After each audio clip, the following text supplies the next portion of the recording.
So we started a company with the full aim to quantify the experience. We hear a lot about employee experience right now, but we wanted to put numbers behind it.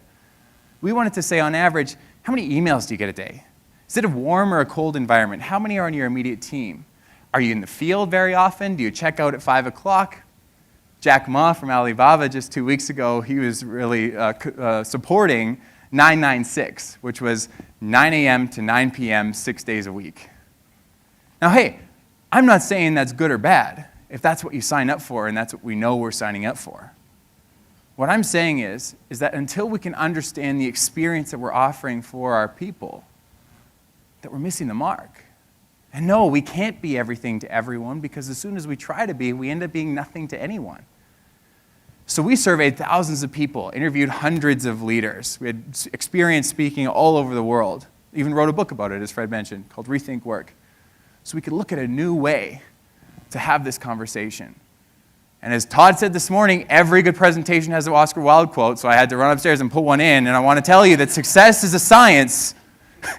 If you've got the conditions, and I say this all the time, you get the result. And know that when we look at the future of work, it's not something that happens to us, it's something that we build. It's something that we're intentional about. It's something that we can absolutely control. Something that starts with our people. And sometimes this change, sometimes the steps that we make are so small that we can't even see them. I call these shifts 1-degree shifts. Just a little change in trajectory, one step at a time, knowing that the future of work is coming, sure. But it's the little steps that we take today, tomorrow, and the next day that are going to allow us not just to succeed, but thrive when it comes to the future of work. I'll share a quick story with you. In 2002, Sir Dave Brailsford took over leading the British cycling team for the Olympics. In the 76 years before 2002 in Salt Lake City, and Salt Lake City included, Great Britain had won 1 gold medal in the Olympics.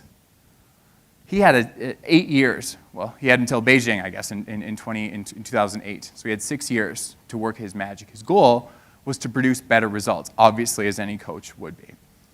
And he knew that he had a really big hill to climb, and he didn't really know where to start. So he implemented what he called the 1% factor.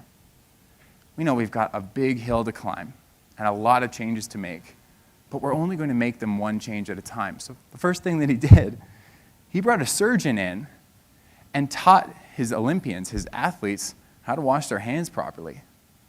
He didn't want them getting sick. He optimized every one of their diets. He totally systematized every minute that they were awake, to the point that when they were traveling, they brought mattresses. So they would swap out the mattresses in the hotel room with their mattresses, with their pillows, with their sheets, so they could get a good sleep. They found that in the trucks, there was a lot of dust being built up, compromising the integrity of the mechanics. So they painted the floor white so they could see when the dust was starting to build up and they could clean up. One change at a time that happened over and over and over, and was incredibly intentional about every decision that was being made, just one decision at a time, just 1 degree at a time, just 1% at a time. Fast forward to Beijing in 2008, Great Britain won 7 out of 10 gold medals. Fast forward to London in 2012, the same thing happened. They won 7 gold medals again. He then moved over to coaching the Tour de France team. Great Britain, who before 2012 had never won a Tour de France, has won 7 of the last 8. He knew the hill was going to be big. He knew the changes may have been drastic, and that a lot had to happen in 6 years. But he took a 1-degree approach that shifted things one bite size at a time. We always hear the joke, how do you eat an elephant? 1 bite at a time. How do you walk 1,000 miles? 1 step at a time. And so while this future of work conversation may be scary, may be daunting, may hear all these words around innovation and speed and disruption, know that the changes that we make today, 1-degree changes at the root of the problem. And I think that that's our people and our teams. That's where we're going to see the best results.